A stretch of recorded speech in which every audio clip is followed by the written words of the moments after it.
Bote Nabino Banamboka week-end et l'amour, bah excuse Nabiso sincère et puis profonde, Nandenge to bandi na retard, ya monene oyo avec une raison très soutenue parce que Sengela ki to bongise Nabino émission na détail moke, bo sentir que nada koloba vraiment na énergie, makasi kolekate parce que tous allés très fracassés à notre fort intérieur. Nous avons perdu l'un de nos lieutenants, il y a libre débat, na pasi na motema, Mwanamboka Mitterrand, Ilunga, les Kamavinga de la politique congolaise.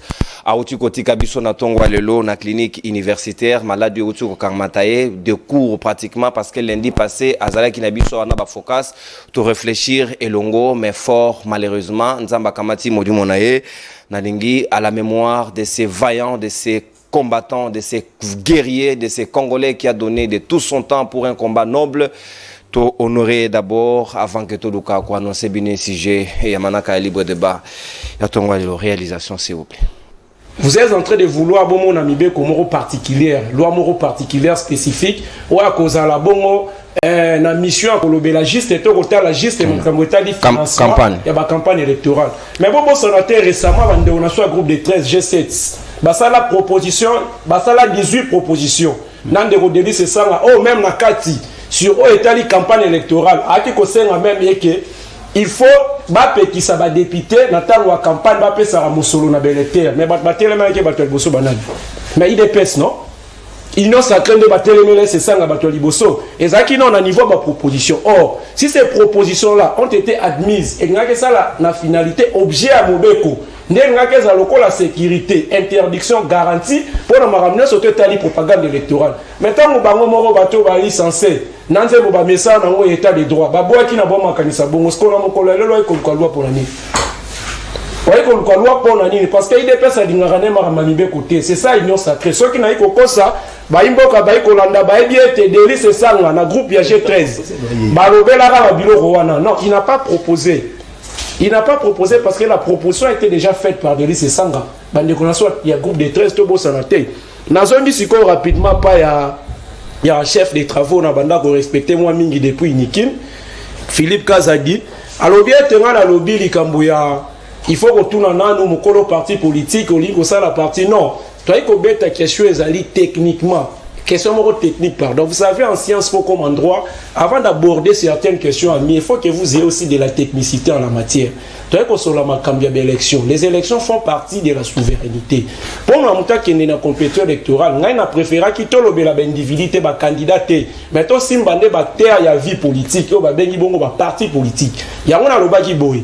Pour nous, ça, la partie politique, avant le ministère intérieur, ça y agrément avant la personnalité juridique il faut retourner dans motoana aina nanini parce que initiative motomo comme tazorango bien sûr que matérialisation on face à la peine à plusieurs personnes mais yo motoza le quoi kabocha yo motoza le quoi la initiateur tu as d'abord quoi parce que rôle des partis politiques tout et aller conquérir le pouvoir, pour exercer le plus longtemps que possible, pour exercer puis qu'on sauvegarde le plus longtemps que possible. Parti politique a vivre à cotisation à l'interne. Maintenant, ceux qui à l'interne doivent être incapables. Il y a retrouvé ma cotisation. Ceux qui ont mis à niveau, il y a déposé ma candidature. Caution pour recevoir. Parce que dans limite de caution parti au Kenderode Fambon Libanda, un parti politique sérieux. Il faut une organisation interne. On a la capacité de foutre caution et le reste peut-être. Pambon a propagande et campagne. On a que ça la miracle moussou. Et puis s'il y a un parti politique, il faut pas qu'en autorité morale dans un parti politique nabino. Pourquoi j'ai dit ça? Tous ceux qui ont droit du travail, binonio sera bah juriste mais bah scientifique. Et puis non on a une listing na chaque fin du mois bah foutre rayo.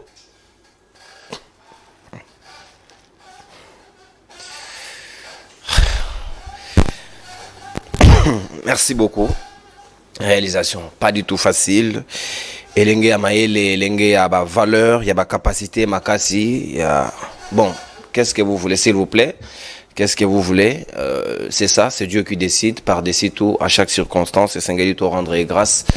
Natina na yango sika wa mayoto kosola na bino na tongwa lelo ezali toujours maponami oyo pona seni elobi ezali chaotique te ezali lokola anecdote selon Denis Kadima il y avait verre à moitié plein topé à moitié vide alobi pona bango na seni ba komona ngo à moitié plein na sens il y a 3/4 il y a verre ezali rempli selon entendement ya Denis Kadima au rendre verdict il y a ba tendance des votes il y a ba 5 pays au Baretenaki Canada États-Unis Belgique Afrique du Sud au badali retenu na France au badali retenu natina ya maponami o nangambo ya diaspora au Félix Tshisekedi selon ba résultat au cas de mapesi provisoire ndeya zali ko écraser bango nyonso na ba résultat très avec un écart très criant sika to komitu na pe mutuna diaspora congolaise au ba reprochera ba membre ba famille na bango na Kinshasa que bazali très complaisant. Qu'est-ce que ils ont fait du moment où possibilité PSML qui bango en termes d'échantillonnage? Est-ce que bazali sous une leçon ya ko pesa ba Congomano bazali en interne ou bien comment faut-il faire? Est-ce que ces élections en toute honnêteté au regard des irrégularités autour tu connaître il y a vraiment de bonnes raisons ya ko croire na yango keleki ndenge longobani parce que ti lobby na masimanimba bitumbe bimi disusu parce que babanda ko voter pour le troisième jour successivement sika to ko tuna crédibilité ni nesengeli ko accorder na mapona miena ba boboli pasteur moko lokutu na compte ya mama Antoinette Kipulu azali moko ya bayi ministre ya gouvernement il semblerait anga kopesa lo meya pona kanyaka nde bazaboli lo zaps le kwa modèle wana ezali kitoko mingi soki mokete et puis to ko solo yango na bayi kongomani to sala quand même évaluation holistique ya mapona miango ndenge salemi na bayi kongomani bazali nanga malgré la douleur et fracassé biso mwana mboka mongamba ya peuple Gaston Piana moko ya bayi ACP azali na biso longo petozali na moko bolobeli ya peuple mwana mboka Danu ke fula moko ya bayi candidat député national na Lukunga Ouazali élu convenablement et Sengeli va publier ba résultat na ye parce que il a été à la hauteur de ses engagements ba congolais ba pesi confiance na bango tozali na mwana mboka héritier Ilunga moko ya bayi Kabila forever o ba kufeli biso nyonso to kufeli parce que zaili bota na biso ce sont des amis ce sont des frères to koma bandeko. Au-delà de nos familles respectives, tozali na maître Platini Mbadou moko ya bayi essor azali ko rejoindre biso akamati retard moke pende ko gramique le grand Ankangi moko ya bayi ba panzi sango a ko rejoindre biso na minute ezali ko ya na bango de toko funga ba hostilité ya libre débat na biso ya poso lelo mwana mboka Gaston Piana malobo ngambo wayo ozali na 7 minutes na ngonga lelo. Est-ce que résultat au CENI a publié pour na diaspora tokoki ko lobaete diaspora congolaise bango pe balingi Félix Tshisekedi malgré les résultats sont lents. Félix Tshisekedi autour de 80%, suivi de Denis Mukwege, Martin Fayulu, Dendon de la farce, avec 2% pratiquement. Asimbi Mokila, est-ce que le lot Koki Kolobaete Makambo Lekeli, Ndenge Lekeli na diaspora, est-ce que les résultats n'est crédibles ou bien Lekeli Lolenge Kani, selon lecture de Fenayo, 7 minutes. Merci. Attendu pour l'invitation. Maluba isilingai parce que sango oyo tozu ya ko perdre moko na biso et bébé singa vraiment humeur na ngai. Vous savez nous sommes des politiques mais au-delà de tout nous sommes une jeunesse très engagée au tozu luka ko bongo la makambo c'est-à-dire na bayi opposition na bayi majorité to ali se batu moko mitera Ilunga elenge ya bwanya pemba ele moninga na biso leke na biso tozalaki na ye Monique dernière émission na tozalaki na yawa tokendaki ti na IEC kolanda mwasi no bisika azalaki ko défendre oui mais ko sango ya boye vraiment ezali pasi nazali ko pesa mes sincères condoléances et plus attristé na libota na ye biologique et puis au nom ya famille politique na ngai ACP nazali ko pesa mes sincères condoléances na famille na ye politique notamment la président Asbel Nabango Junior Mpeti et l'ongona ba communicateur nous sa Kabila forever là na comme on Floribea Mitterrand Nimi ainsi que héritier de Konabiso héritier Ilunga oyo tuzali na ye bozala fort vous allez côté les sabiso de temps et alines zela na biso nyonso mais au moins je pense que Nzamba repris monsieur Nakima parce qu'il a fait son temps pour défendre son pays.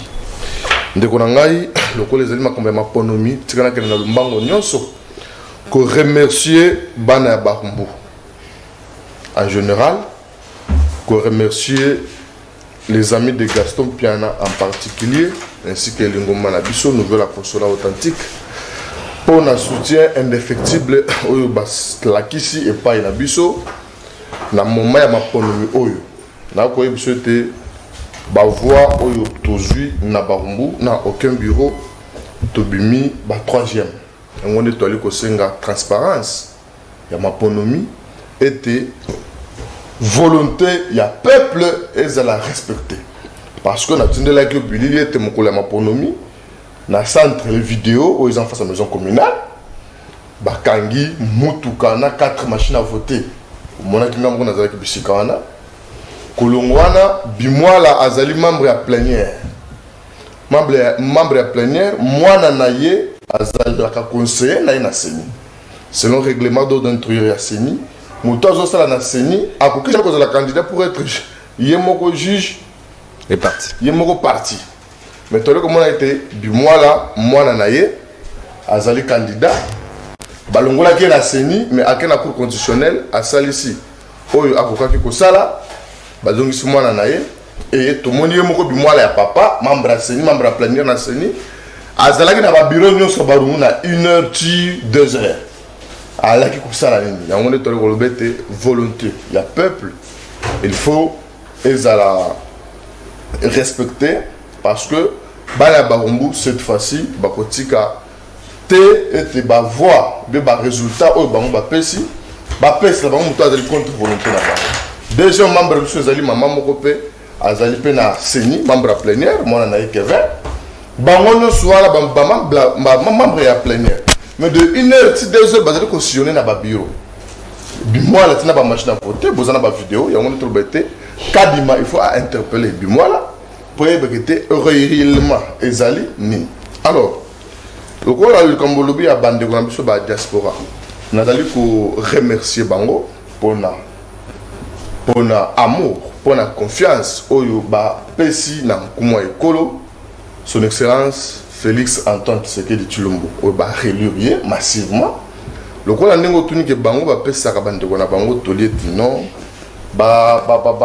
bazalaka dupe te babobaka bango te non c'est-à-dire lelo bango moko batalisi ete makambo oyo une partie balobaka na baréseaux sociaux na réalité sur terrain eyalaka yango te parce que barésultat oyo bandeko ya diaspora bapesi nkumu ya ekolo oyo aza nano na ebonga ti lelo Félix Antoine Tshisekedi Tshilombo parfois na kati awa ekozala bongo te c'est-à-dire bango bakei vraiment mosika bapesi bavoix ebele c'est-à-dire bato oyo nyonso oyo bango bayebisaka ete non bosala boye il faut bacomprendre mbala moko et bakende mpe na même moral na bango mpona kotalisa non le président de la république omoni ke lelo même sur le plan national soki otali omoni ke Twitter epemi omoni ke Twitter epemi Facebook epemi est-ce que banda mapono mesali esalami est-ce que omoni nani mondenga nanga Patrick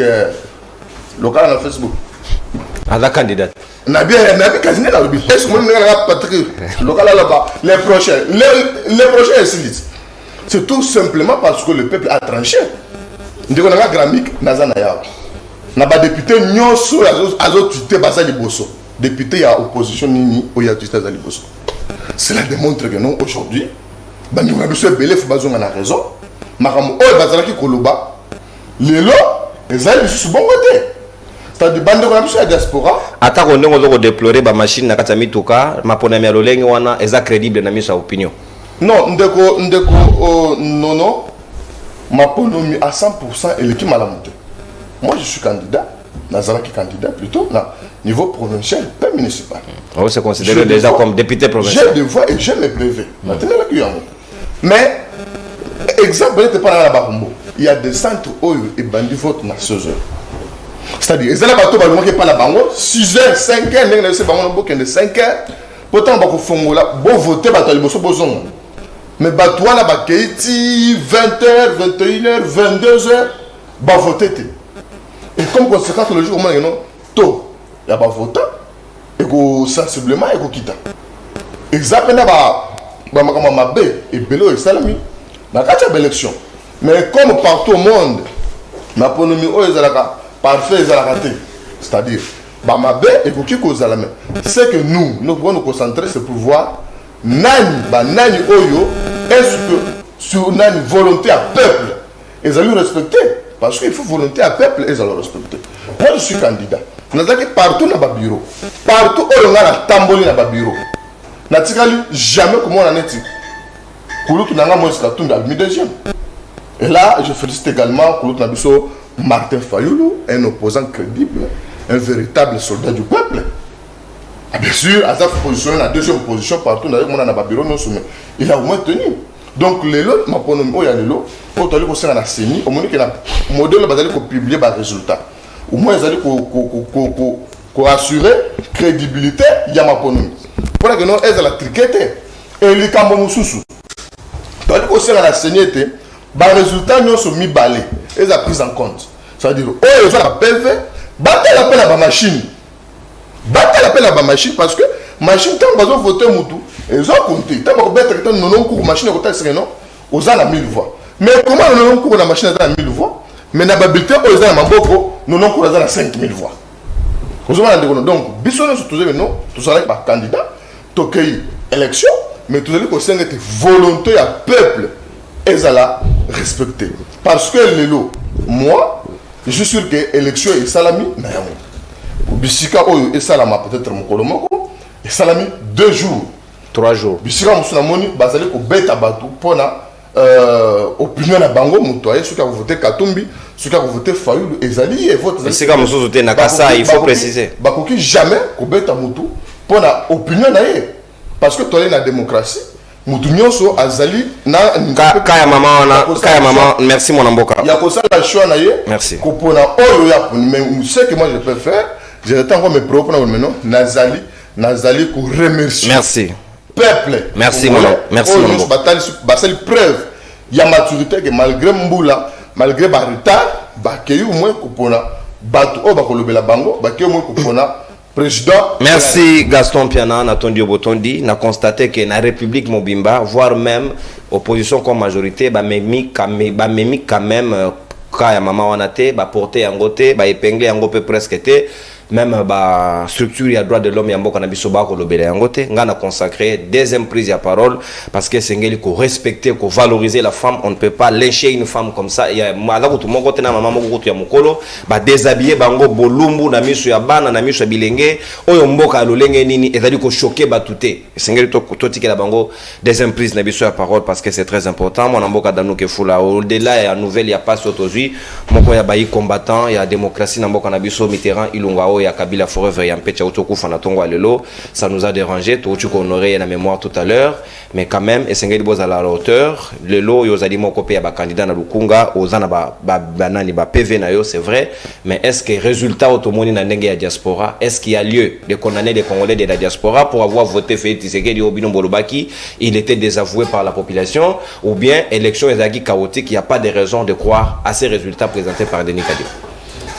Merci de konono mbote na bandeko to partager na bango plateau mbote na bakongomani banso bisika bazali kolanda biso kande ngana loba na bitoko mesana to mesani na régime ya barate ya babonane ya bisengo na bisengo ya ba compte rendre ya amateurisme faut qu'on reconnaître ngo parce que depuis régime yi amateurisme yi mingi ende konono tikanga na loba itu ngana loba bosolo pe bosembo na bandaka koloba awa ke Kadima c'est comme si mukola ko publier ba élection ya malamu ko bimana munoko na yi so ezali na moi alobeli bino bonjour so ezana poka alobeli bino bonsoir na papi na ye ekobima kalokuta ngai na zulu bangona ngana kosaka te. Moi je ne change pas avant et après je suis le même, je ne veux pas changer, je n'ai jamais été flatteur. Mais avant na kota na makambo etali Denis Kadima naza ko souhaiter d'abord mes condoléances na ndeko na ngai mon petit à côté de moi oyazana Mitterrand Ilunga bazana e parti politique moko bazana na lingomba moko Kabila Forever da mona mbuka junior petit bazali mokonzi ya Kabila Forever surtout na bandeko bazali ba opposant parce que Mitterrand azala qui opposant et parmi azali parmi mes petits à moi oyo to benga na kana presque chaque semaine et parmi bato to ko ya bangote parmi batonga na lobaka bazana et ils ont une tête bien faite surtout azali leki moko oyo azali mayele azalaki vraiment mayele azalaki leki moko azalaki poli et azalaki leki moko azalaki toujours présent so bengi na ba émission. Il y a quand même remplacé à table d'Anoube Gaston, il a été toujours là. Abo ya kaba émission. vraiment nakosenga na nzambi yamba mulimu na kimia na mitunika question est-ce que nzambo tindaka biso na mukili po biso tukufaka ba jeune to ezalaka nino juste bato esengeli bakufa bato bazoyiba bongo ya mboko bayibi mbonga mboka bayibi mo ata tension kokozwa bango te bauti na campagne bakufa je te jure bato bayibi bila mboka ebele miyibi bazwa ata na tension bakufa na bato bazoyiba bavoix papa na bato bazoyiba bavoix bakokufa te mais le mwana bato amuke hélas nzambe moko ayibi na pesi mes condoléances na famille na bango mais ndeko na ngai nono tika na ibisa na mapona mina ibisa Denis Kadima ngai ndeko danu ke fula nazo senga akokata yo eza problème te ngai ndeko danu ke fula na ko ibisa na bosala pe bosembo publier biso ba résultat o izali ko salima na bureau par bureau parce que ngai na lobi ngai soki ngai danu na zi na lukunga te na lukunga tozana bata opposition te je le dis à la télé j'ai dit c'est inadmissible yo bima pa défi to bima na pas défi te talbi réalité est vrai ndeko non on a des PV au bango ba tiep sur ba bureau de vote na chaque bureau de vote nous on a des voix na lobi te na quartier mo commune mo côté on a barumbu te na lingwa la te na lobi to na 7 commune na lukunga biso na chaque bureau tous à la voix attends une voix attends deux voix est-ce qu'on atteint le seuil ça aussi est notre problème 16 ans pour m'nangate 16 ans pour ma partie 16 ans pour m'nangate na regroupement na pour ma partie ezanga indeni moi j'ai pas de moi so qui il peut y avoir des conséquences yo zui na yo mais baninga ozaki na bango bakamati ba voix te et bendi yo okena bango elongo bozuite ndeko non d'abord je vais te dire une chose au monde nazo biso moni lelo d'abord c'est Yakadima Ekiti. Oui, je te dis. C'est Yakadima Ekiti, non. Ekiti, pourquoi? Parce que le nombre de votants bazali mouké. Taux de participation. Taux de participation est mouké. Très faible. Batia qui n'a pas centre na bango 6 000. 600 personnes. Maximum. Par bureau. Mais les gens vont voter au moins 200. Na bureau, monsieur, si ça va voter au moins 100, 150. C'est pour te dire qu'on ne calcule pas. On va payer comme 500, c'est ça le problème. Mais non, le coûta. Biso tout le monde n'a pas payé ça dango. Mais biso tout le monde n'a pas payé pour bon bâtir sur bureau par bureau, on biso tout de suite. On ne calcule pas par rapport au nombre d'enrôlés, on calcule par rapport au nombre de votants. Par rapport au nombre de votants de Bataka Sey. Ce Sey n'est à 3500. Les lots n'est comme 1500, un député qui a 1000 voix passe. Kanayo. Nabi un député qui a 1000 voix peut passer. Je ne suis jamais enseigné na yeboui. Biso to bien publier les seuls moutons à publier sur les résultats. Ils arrivent. Mais à publier on a bon solo Kadima. Il y a une unité de mesure. Nabi na bon solo. On a la enseigné na bon solo. Pe bosembo. Donc on va publier yo teza bon solo. Non, je le dis à haute voix. Moi je regarde pas l'union sacrée, ça me regarde pas. Bango ba yibi bazam yibi. Je dis pas dans le bas. Jusqu'à là, aucun opposant n'a triché. Moi, je dis, il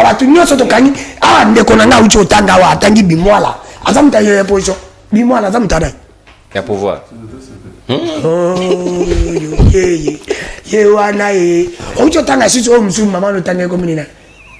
Antoinette qui pour.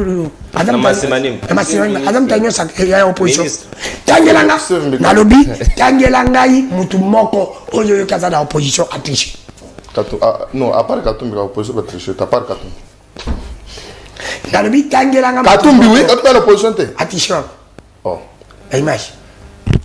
A triché na ba vie. Ngobila wuta azuite mazui na nenga PV. Non. Ngobila misé sur le PV. Est-ce que Ngobila peut passer ou bien toujours tenu maba, bien toujours maman ministre Mzula. Toujours attends les ailes les cabisso bandani qui fout la tonne quatre. Bato ba vota ba uti na lola. Attends bato ba kufa. Et moi maman qui fout la femme qui fout. Parce que n'a pas comment yo muto vote. D'abord élection le la marizani. C'est un choc contre bato nous sur salaki. C'est ça que congolais. Mais diaspora sanctionné te, yo moni résultat. Parce que tu as la chrono non. Na konta diaspora ba kosa ba lo ba machaka. Biso to machi. Et Bélé Babenga Balobi Baroti. C'est bon. Et Bélé Babenga Balobi Baroti Nambongo et pas ma famille n'a pas fait. ceux qui vont voter Félix Tshisekedi. Mais constat, il y a échantillonnage et ils ont voté avec majorité écrasante pour Félix Tshisekedi. Selon la CENI. Est-ce que, non, est-ce que, mais tu dis c'est là. Est-ce que c'est ça la réalité? C'est ça la vérité. Parce que tout le monde a rendu tous les gens, tout journaliste, tout le monde a rendu tous les contacts qui n'a pas été Fayoulou, na Félix. Mais comment Fayoulou a cause de voter? Il y a quelqu'un qui m'a dit que Bango va payer crédit une élection, c'est peut-être. Non, Ndeko, non, oui, Bako Zana, ils ont pas eu sa vision qui est Bakende Koponate. Si Bakende Koponate, n'a pas la ligne à mon effort, n'a pas eu sa vision pour marcher. Bango peut pas marcher, n'a pas contester le résultat. Pas contester le résultat, non, on ne peut pas t'apporter pour Bobimou, le bité, Biso to boy, résultat. Avant de demander ça ici. Avant même Bassin à Biso to Salango. Parce que Bango Zana va payer hors de la loi, ils allaient respecter. Par contre, nous, on n'avait pas voté. Par rapport à ça. Alors maintenant, nous demandons à la CNI de recommencer pour nous. Ou alors, par exemple, la biche Toboya. Ou alors, par exemple, la biche Zagitike. Parce que c'est inadmissible, ma campagne, mina Kinshasa. Depuis Nabotama, Natikala, comme on est élection à Boïté, n'a pas que à Souka.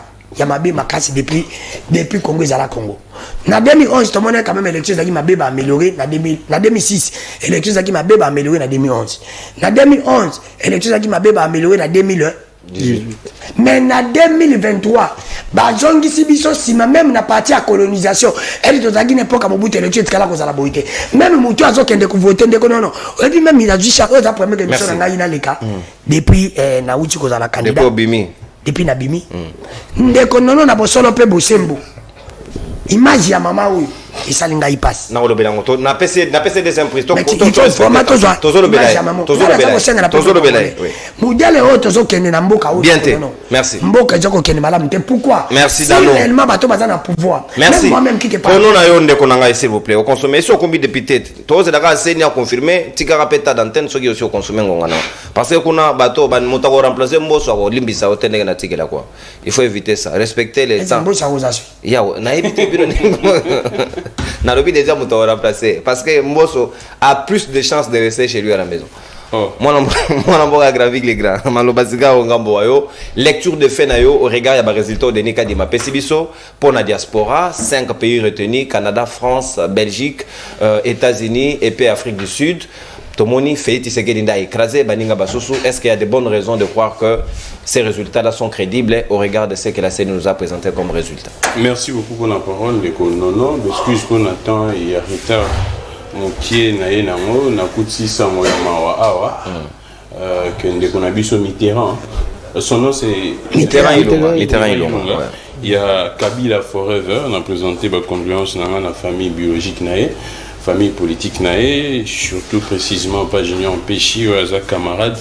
Bien, nous entretenons de bonnes relations. La famille AFCC également proche nae. Donc on a mutuna otuningai concernant Oyo Denika di Masala Hilobi, ce qui est en violation d'abord de la loi. Et c'est un Tolobango. Mobeko disposition morote na kata Mobeko et puis si Denika di Mandingisa a publié un résultat partiel. Non. Arubi a innové, a un modèle à poto. Dans une république, il y a un texte. Ce qui est innovation, c'est qu'il y a une loi électorale. Denika di Mawan est un été. Et la gestion privée n'a été. Denika Dima a régi na ba texte. Et c'est là c'est la ba texte. Pamba tembongo o ebimi pour l'organisation du processus électoral et zambongo ya contribuable congolais. Donc, de ces faits, Denika Dimaza déjà moto et Sengeli a des sanctions. Ce que tu as Sengeli va kangaye. À cette élection, 3 jours diront à PCP, résultat partiel. Le processus électoral, l'Union faisait des violations en violation. Loi et l'obini. Le bureau de vote de Sengeli est affiché par résultat. Dans chaque bureau, il affiché par résultat. Tant que vous affiché par résultat, vous avez un secrétariat exécutif. Il y a CENI. Après, Denika Dima a publié les résultats où ils ont consolidé, les résultats provisoires consolidés. Donc, là c'est l'article 71, il y a loi électorale publiée. Article 71, il y a loi électorale. Au Yemoko, président de la République, modifié et complété il y a 2022. Au le président de la République a promulgué. De ce fait, Denis Kadima a violé texte en faisant un résultat partiel. Pourquoi est-ce que Denis Kadima fait ça? Simplement pour manipuler l'opinion. Simplement, c'est ça les messages. Pour prélever la température. Pas même prélever la température, pour manipuler l'opinion. Acha na mutu abalo tala makambo lekana ki lobby. Batu na mutu na bango batambusi message te que ça résultat partiel. Batu batambusi Félix Tshisekedi a gagné. C'est ça les messages. Et c'était ça Denis Kadima l'a fait sciemment, en violation de la loi. Et c'est pourquoi moi je suis en train d'appeler à l'unité de l'opposition. Dans un moment où on a besoin qu'il y a unité de l'opposition. Na CP na message na moni ya ba jeune ya décidé oyo et kamba maki pa Yves Badjoko na moni pe Rodrigue Ramazan y envoie le sali message. Moi je suis en train d'appeler tous les leaders de l'opposition. Banda na Mukwege, banda na Fayulu, Ozui Katumbi, Bango Nyonso, Adolphe Muzito, Muto Nyonso za leader de l'opposition. Et c'est que na minute on a besoin d'une unité déclaration et la unique et commune. Parce qu'on ne peut pas tolérer totalement violation, to bandit depuis processus. Ndenge Kadima Kotiwana, violation, to concéder. Toke na loi ya Seni, violation, to concéder. Toke na loi électorale, violation, to concéder. Cour constitutionnelle, violation, to concéder. Fichier électoral, violation, to concéder. Nous sommes tous à concéder. Élection, 3 jours durant, et ça, jamais. Élection, le scrutin direct. Article 52. Il y a machine tout le monde a bêtise nyo sur Salem. Yemoro Moutenyo sera aussi côté en commentaire ce bourrage ba urne Salem. Kaka yete Germain Kambinga l'a dénoncé. Juvenal Moulobo. Tout le monde dénonce au tobengi bourrage de jour. Chuko opposition au peuple congolais, to vandaka to considaka ba irrégularité voilà. Je suis en train d'appeler à une déclaration commune et na activité à terrain. Na minute eza to sauver mboka. Eza sur likambo te ke ya Fayulu, ya Katumbi, eza likambo ya nation. Comme société civile, comme je suis en train de parler comme un citoyen congolais. Très bien. Je suis en train de parler comme un citoyen congolais. Oh, mon et côté une organisation, il y a des élections. Des bêtises comme ça, je ne peux pas accepter mon dans ma bêtise à bon. Et je ne peux pas accepter cela. Je suis en train d'appeler peuple congolais à la mort. Au moment où Obasa lobby, lobby, ils ont manipulation, ballon d'essai. Ceux qui battent qui ont beau, espérant qu'ils passent dans un cadre de ballon, non. Mais comment la diaspora a cautionné? Bah, on vous base la liberté de manifestation. Non, le poids électoral, il y a diaspora, ils sont faibles. Là, c'est même naïveté, c'est, je pourrais dire quoi, c'est la naïveté même. Il y a bateau qui non, le poids électoral de la diaspora est faible. Pour Nabango, ils ont bon. Pour Nabango, ceux qui se cachent derrière, les non-dits, il y a Obasa qui lobby que manipuler le peuple, lancer un ballon d'essai. Si l'opposition ne réagit pas, on poursuit. On poursuit comme ça et on va publier Tshisekedi comme ça. C'est ça le complot, c'est ça le deal. On doit être franc et sérieux entre nous tout le banabon. C'est un ballon d'essai balancé. Parce que c'est en violation de la loi. La CENI ne peut jamais faire ça. Maluma la salangote. Maluma la salangote. Vous avez une loi électorale moko. Maluma la salangote. Corneille n'a salangote. Ngoyimou n'a salangote. Sur base de quoi Denis Kadima a salangote? Sur base de quoi? La loi est formelle. Il y a une seule loi électorale modifiée et complétée. Et la modification, on a OEPC Ndingisa Yasseni a publié le résultat provisoire. C'est l'article 71. Donc, tu vas au Kenya, on a la députation nationale. Parce que ce que Denis Kadima fait, après si tendance, il y a circonscription. Parce que la diaspora, c'est une circonscription. Après, si tendance à circonscription, et ça, les mawa. Donc, tu vas nous connaître, Danou Kefoula, Denis Kadima, Danou Kefoula, na commune à Kitambo, Tomoni Azuboui, Aleki, candidat Moussous. Ça va nous prendre un siècle. Exactement, c'est ça même la bêtise. Si on peut vendre ton territoire autorisé bêtise à violation de la loi. C'est pourquoi je suis en train d'appeler tous les leaders de l'opposition. Ceux qui te vendent, tout le monde a une blague. Ah, Toro Soutouka Penda. C'est ça le deal et c'est ce qui est en train de se faire. Déjà, selon l'information, on doit détenir. Au Denis Kadima publié, ils ont reflété nullement ce qui s'est passé au niveau de la diaspora. Mais comment est-ce cautionné comment? C'est ça ma question. C'est là déjà de 1. Bateau sur la diaspora va soutenir le régime Baza à Kinshasa. Baza à Kinshasa, Moutouma la diaspora soutenir le régime à Poto. Bateau tout va soutenir le régime au Baza na diaspora Baza à Bango Nyoso. Bayaki a surtout dans le moment il y a élection. Maintenant nani atikali kuna a voté. C'est ce qui se passe même au Kasaï. Nous tous on sait comment est-ce que les Kasaï c'est vide. Qui ne le sait pas? C'est la seule circonscription, le seul coin du pays na Kasaï automonique va voter 100%, plus de 100% même. Donc il n'y a pas eu de malades, il n'y a pas eu de morts. Donc dans le bureau tout il y a Kasaï. Ceux qui ils ont prévu 100 électeurs, au moins basa 150. Ils appellent ça, ils justifient ça par la dérogation.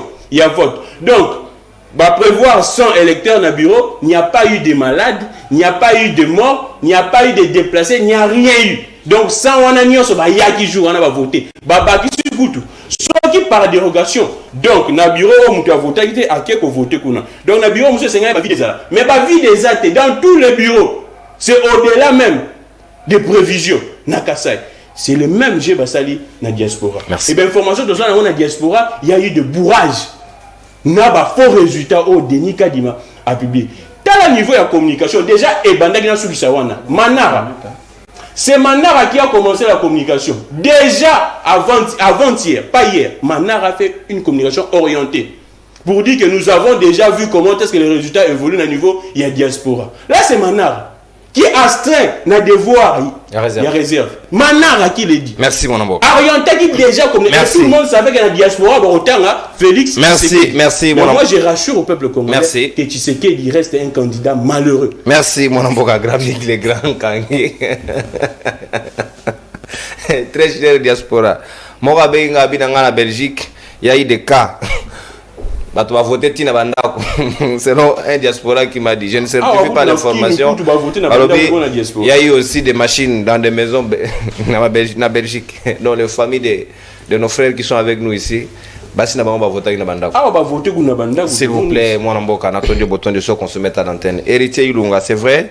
Matanga Ezali d'abord et dans Libota avant un commandant Yabiso. Tu étais très choqué. Naliwa ya Mitterrand Ilunga au Tchokoti Kabiso, mais to sengeli to le Belamboka. S'il vous plaît, tous en plateau. To sengeli to le Belamboka par-dessus tout.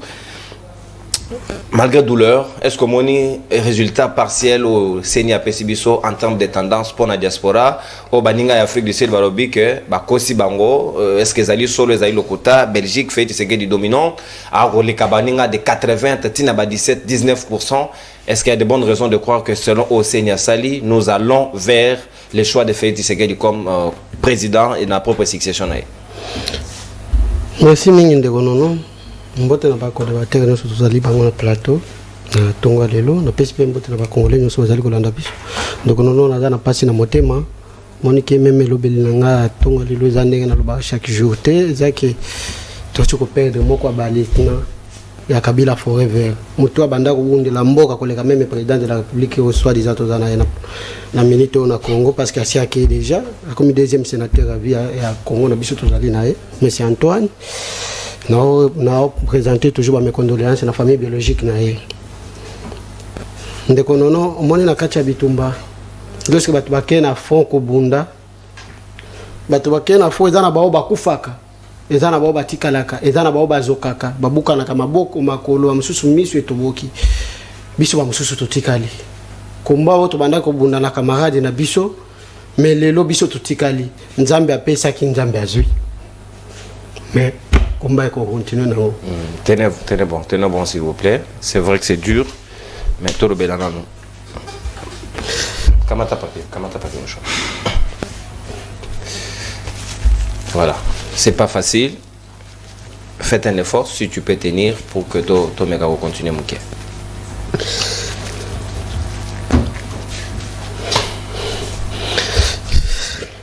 Bon, les temps. Ok, non. Naloba qui a engolé sous la semaine passée qui. Narozongela. Maître Platini Mbadou, Nago Kamatayo, Lio, Zela, patientez Mouké.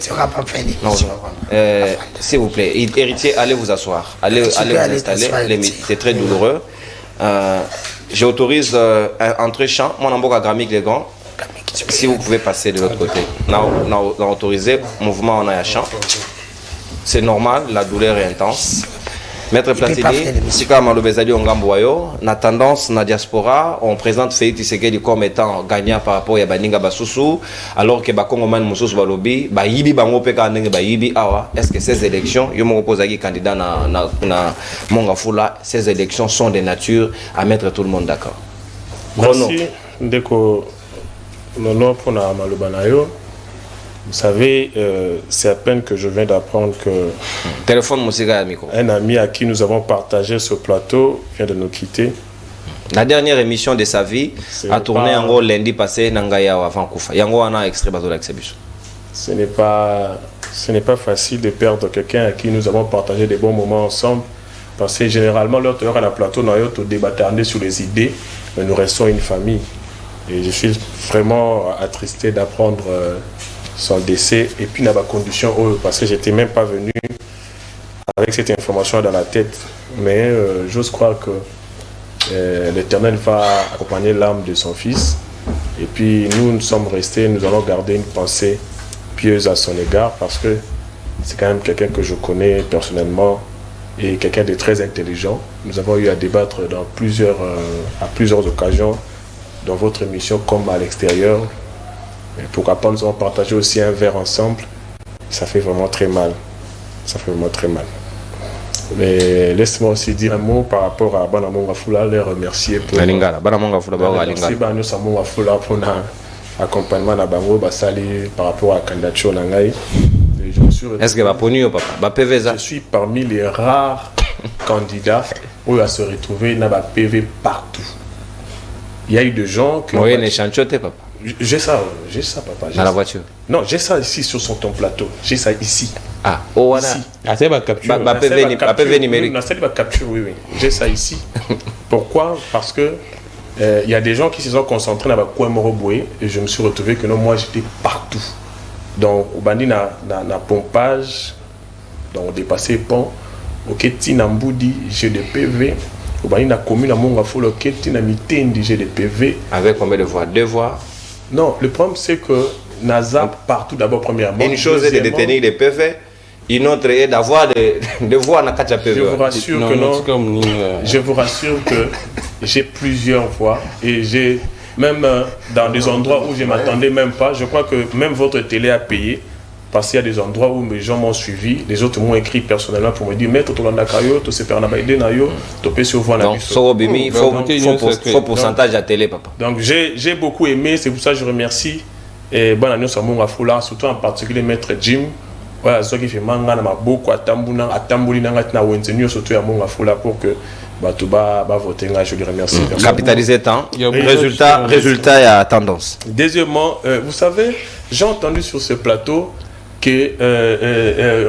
Pardon, maître. S'il vous plaît, chronomètre Platini est un avantage à 2 minutes. Oh, il y a héritier. S'il vous plaît, vous récupérez. Ok. Lorsque la loi n'a pas dit quelque chose,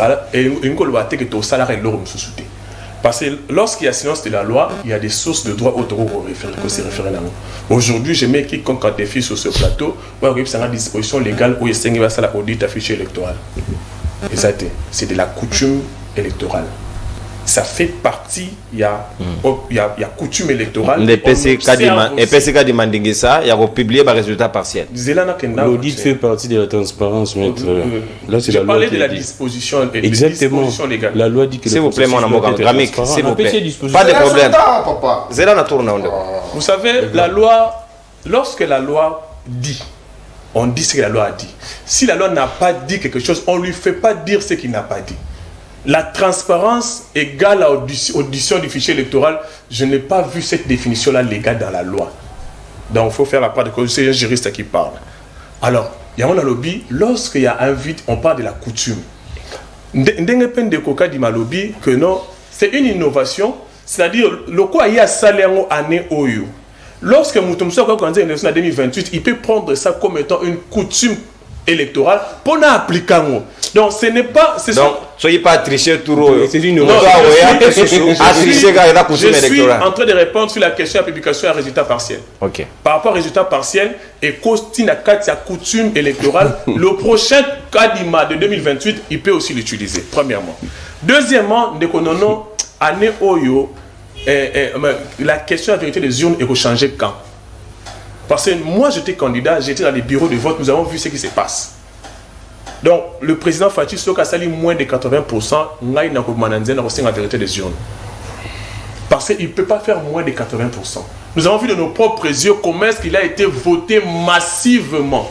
Les questions liées à l'organisation, je suis d'accord avec ça, je ne veux même pas entrer dans les détails. Donc, on a de quoi voter dans la chambre, on a voté Félix. S'il vous plaît. Nous allons capitaliser ça pour noter à 80%. La chambre, si vous avez des éléments, je peux accepter. La vidéo est là. Si vous voulez, je vous mets la vidéo. S'il vous plaît.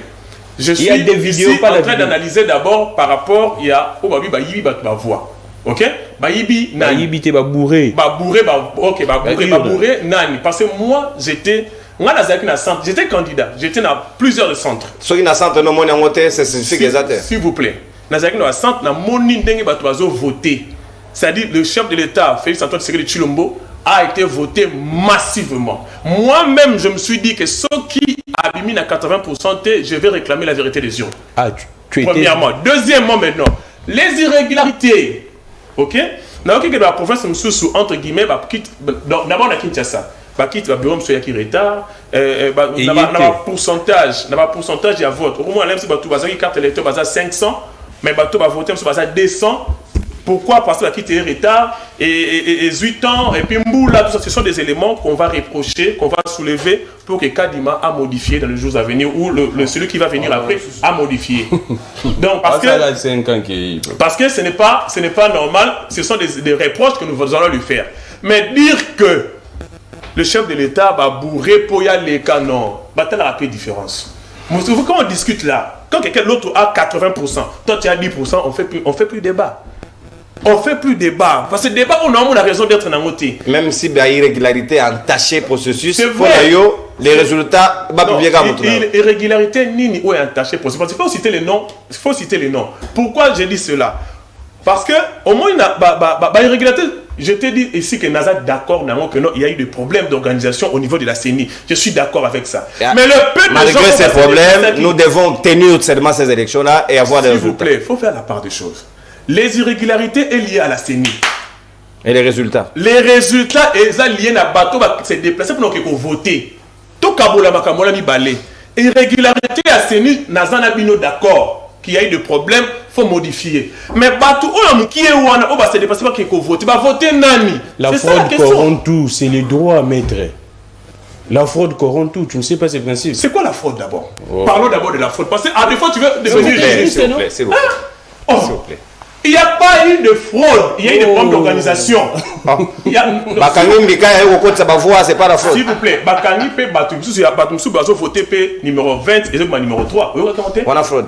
On appelle ça fraude, non? On a un programme d'ordre organisationnel, papa. La CENI a mal programmé la machine, ça c'est pas la fraude. S'il vous plaît, sur le plan de l'organisation. Moutema voté 20. C'est la programmation. Non, Moutema voté. Ça c'est la programmation.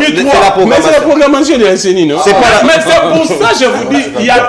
Et ça fraude, non? Et ça fraude, non? Moi je vais voter 3, je vais voter 20, vous m'amenez 3. Merci mon amour. Non, je vais citer. Non, on consomme 30. Je vais citer. Non. On déborde. On a 2 minutes. Non,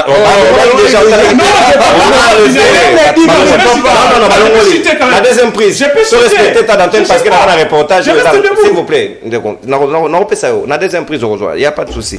Ne vous en faites pas. Kovoing, il n'a pas la victime. Il a bâti la campagne pour le numéro 82. Mais la commission qu'on a non avec une mise à Joël. Organisation, sur le plan organisationnel, c'est vrai. Ah, on sur le plan Joël. S'il vous plaît, si kawa naringi tozo transition moko. Ouais, tozo transition moko ya vidéo parce que combat sur le PV, c'est le combat qui va commencer maintenant. Okuta carton ba na carton mais carton eza na mupepe na kati. Donc esengeli le grand moment est commis parce que selon les informations même naozongela aussi va naozongela détail wana sima mais d'abord ntingi pululu moko ya bayi funa s'il vous plaît ndeko oui ntingi pululu moko ya bayi funa abeti carton plein avec PV à l'appui. Moi-même j'ai été invité spécialement Nabutu autour de 21h dans le salon naé total qu'est-ce qui s'est passé à travers reportage oyo parce que certains parlent sans PV sans preuve tolanda et puis tozonga total. Moi j'ai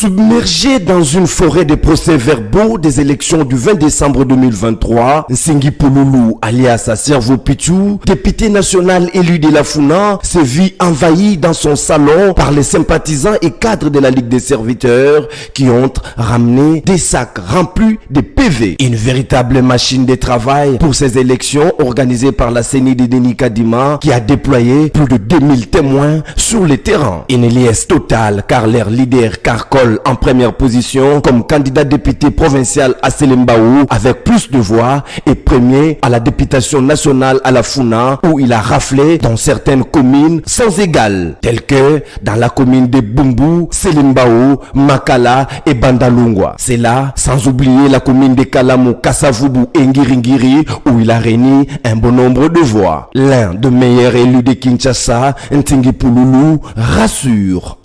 Après l'examen organisé par le président Kadima, il nous a remis les papiers, les PV, pour que chacun regarde, constate, afin que personne ne prétexte l'ignorance. Il n'est plus question d'aller importuner la cour d'appel pour les candidats provinciaux, ni la cour constitutionnelle pour les candidats députés nationaux. Mes frères, regardez vos PV. Regardez vos PV. Le peuple veut les sourires, veut les social, veut la sécurité. Omoni, na ebisio ki Nathalie ba PV na luki ba komba ba tumoko boy na yebaki ba na ko diriger Nathalie ba PV na binzambe ngana ko tikala muumba peuple Sonia bongo na ko tikala ko mona moto oyebike batu ba tie président Félix Tshisekedi na photo pour que ceux qui moni chef de l'état ba mona pas voté mais peuple a tali bien limité on sécurité. L'honorable Nsingi Pouloulou, dit Servo Pichou, surnommé l'homme de père et de mère à cause de son combat acharné sur la vraie identité des Congolais d'origine, remercie sa base. Peuple congolais, merci. Peuple congolais en général, merci. Nanenge Boleki, beaucoup ont voté massivement. Les deux, peuple est à Funa. Et il y a ces conseils électoraux Moussous. Pour Nayoki Mingi. Et en particulier, population à Selema. Chef de l'État, Félix Antoine Tshisekedi. Vous voulez ce que non, ce que Salamagi Boïté.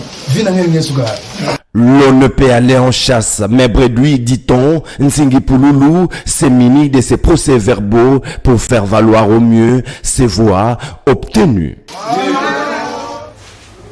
Voilà. Merci réalisation. Combat de procès-verbaux, et ça important. On revendiquer et quand même le matériel.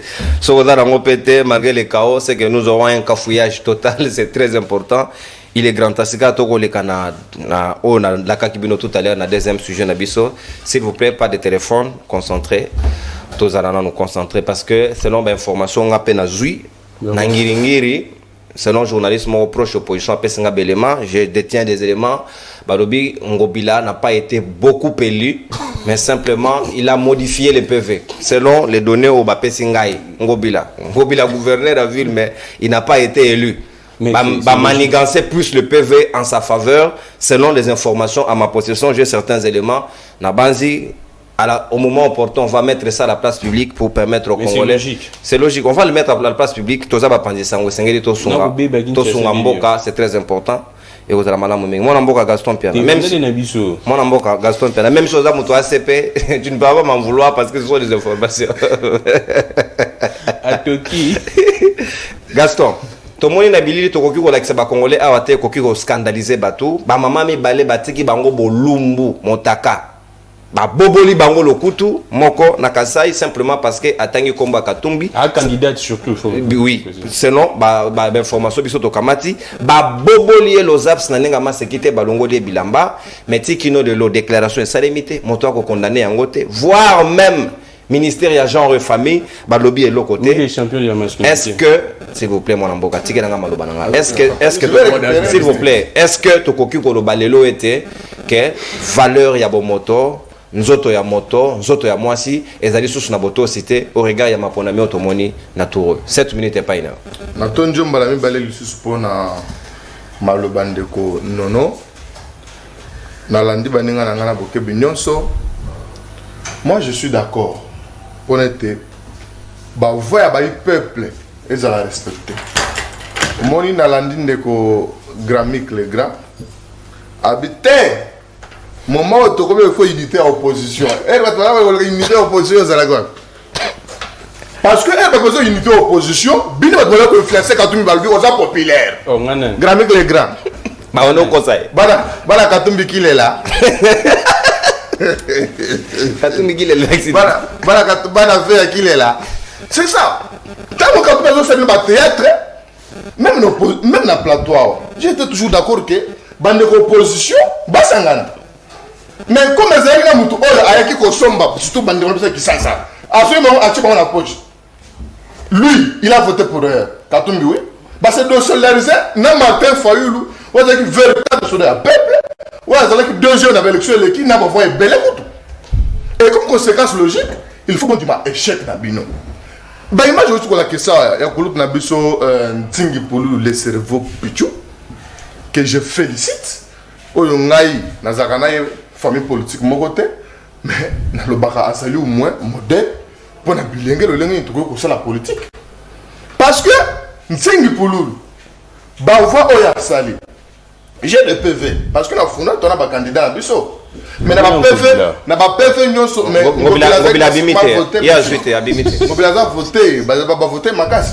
so tena na ba selemba na ba bumbu ozonga ke ntingi pulu ba PV nyonso oyo ngana za nango ntingi pulu azali aleki ngobila et ba tu nyonso le bele wala ba voter ntingi pulu aleki ngobila ba voter na ba voter Fachi aleki ngobila Kami kaza en face nanga a publié ce qui 1200 candidats. Bon, il y a déjà élu député Founa, déjà élu député Lukunga, déjà. N'a pas on sur l'opposition à ta qualité. J'ai ce tout ici. Non, maintenant, comment va député nous soit à Twitter? Bah, il élu, bataille, bataille, union sacrée. Mais à ce matin victoire, il y a Félix Fazan Tseke Chilombo. Je suis candidat, je vous dis. N'a pas n'a pas bureau nyonso. N'a commis la Barumo, nulle part. N'a moni. Katumbi a bien premier centre. Ni fois il a trouvé Félix premier, fois le deuxième. Félix premier, fois le deuxième. Parce que ezali réalité. Parce que tricherie oui, salami.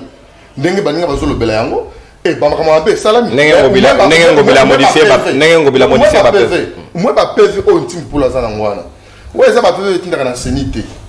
Comment modifier ba PV on tim pour la zana ngwana ça passe. Ou bien ba PV oyunga. Mungamba peuple nazana ngoboye ko modifier yango eza passe ozomona mais ba peuple o ba tiaka na enveloppe pour les kende la scène yango pas modifier parce que ntingi pululu nazo pesa ye mokako so solo félicitations pululu nangai au sali musala azo amplement mérité yango na ba parlementaire on nous balekake na lobaka yango na ko lobaka yango ete na funa muto singelaki azonga zaki ntingi pululu des pères et des mères ntingi pululu singelaki azonga makambo lobi ya mama oyo ya candidat député ensemble ya Katumbi ba bombolio lokutu ouais la vidéo ndenge bazo betailler mais ça c'est court même police et ça rassemblant na yo qui était place ba était toujours betailler parce que autant y kuma Katumbi mais au moins le quoi nazali informe s'il vous plaît mais c'est juste un montage tu vois la vidéo restons sérieux envers nous-mêmes la vidéo je dis bien ceci on a cité le nom de Katumbi prise nanga liboso à parole na condamné qui a mon comme toi liboso c'est-à-dire je condamne parce que nous sommes dans un pays autorisé démocratique il faut qu'on respecte l'opinion.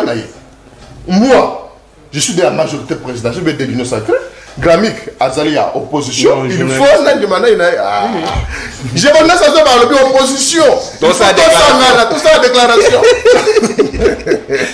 journaliste déclaratif donc vraiment c'est condamné et bah on il y a droit de l'homme il faut soit l'état il faut ça la moussala pour que batu nyonso oyo ba poser ba acte wana ba za la condamner il faut te respecter moi si attends moi si il faut te respecter opinion à montre parce que le président Félix Antoine Tseke Chilombo azali a instauré état de droit aux Ezali en marche. Mais est-ce que Bakoko ça le fisc pour un semblant pour na boto si ya maman on nzoto na ndenge batiki exposé parce que ya maman mususu ya mokolo ko lekana ye ba beti pe kaka ba même pratique mais bazo condamné même pas les procureurs s'auto saisir atabino moko. Tant que bazo condamné je ne sais pas vous faites allusion à Nine parce que on a condamné. Moi l'état yo c'est individu papa. Mais je suis individu mais qui suis-je papa donc na mboko yo. Je suis pas n'importe qui, je suis pas un monsieur donc mon m'a fait plaider. Mais na condamné, je suis un leader d'opinion. Hein? Donc tant que condamné loko na baknos bazoka. Je suis d'accord que bakonzi ko basuka na ko condamné mais ba préjudice causé pas maman il faut réparer. Ba tout oh ba c'est ba acte wana. Aza marié.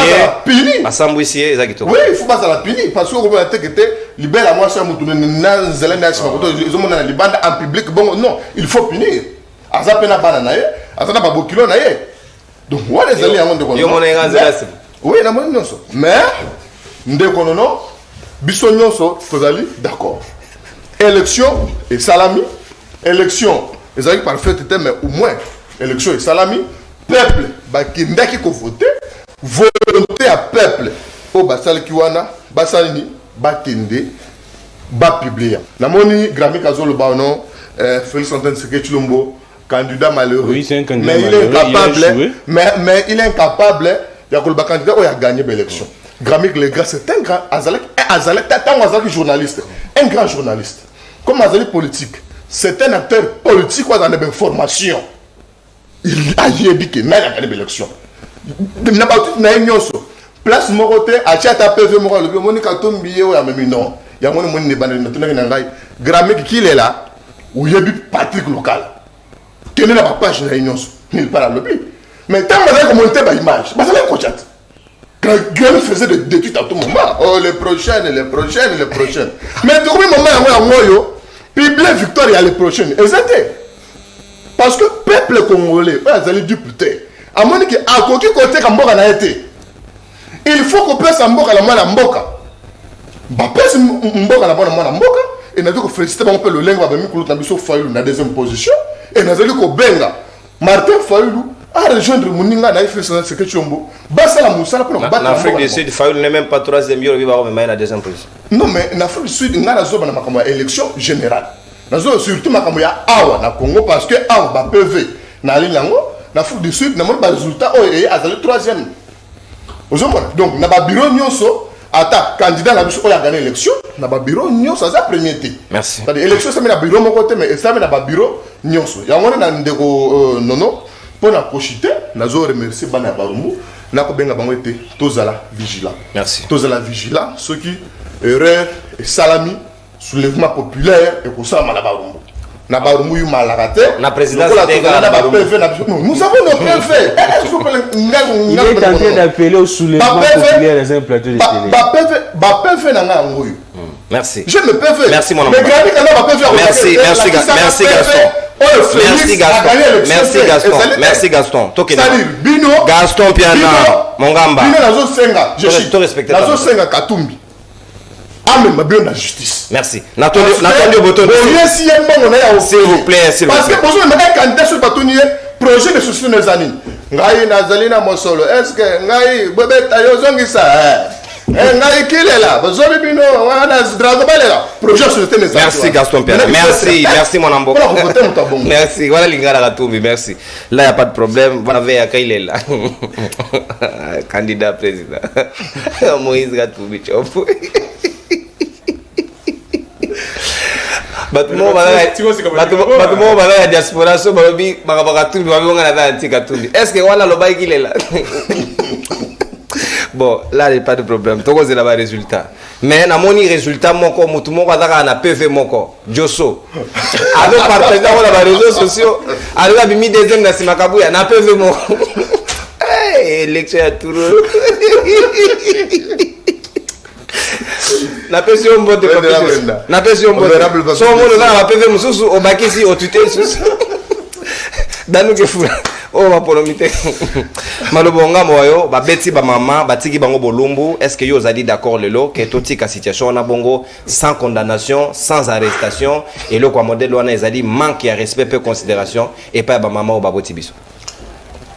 merci ndeko nono ngala loba yango monoko na ngai tikalaka na ndako te ezwaka mpe embouteillage te na première prise ya parole nazalaka très calme koyoka baninga me na suka nalobaka mbwa simbwa eza kosala ngai place komona bandeko na ngai bajeune oyo bazali na plateau Maître Platini bandu masa na ngai encore Gaston Piana kipasa oyo baza jeune candidat mais azoleka na TV ndeko bosali na Félix 5 ans ata chef de toilette atie bino te boye na plateau bozokomisa Tilombo mpona koloba ke Tilombo azwi ozolekisa ba-PV oyo oza nango na Kinshasa mais c'est le même PV biso toza nango na Kinshasa nayebi te ba-PV yango nono oyo ezaka ba-PV moko te yango même marque siko na mituni kuna yo na nazwi na ba-PV bino boza nango ndani azwi kuna eza na ba-PV tika botuna tuna azwi na PV wana ala si PV na plateau non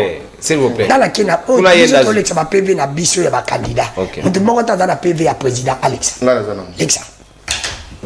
non capitaliser ta dante capitaliser ta dante Alex yango bila butazwi te ozolakisa te kala ya ya barumbuka te on ça va nous prendre toute une émission ok capitaliser s'il vous plaît c'est pour dire qu'alobini amoni biso ba PV ya barumbu oh ya ta neti ngala za la carte net et pas ngana kitambo Félix abattre ok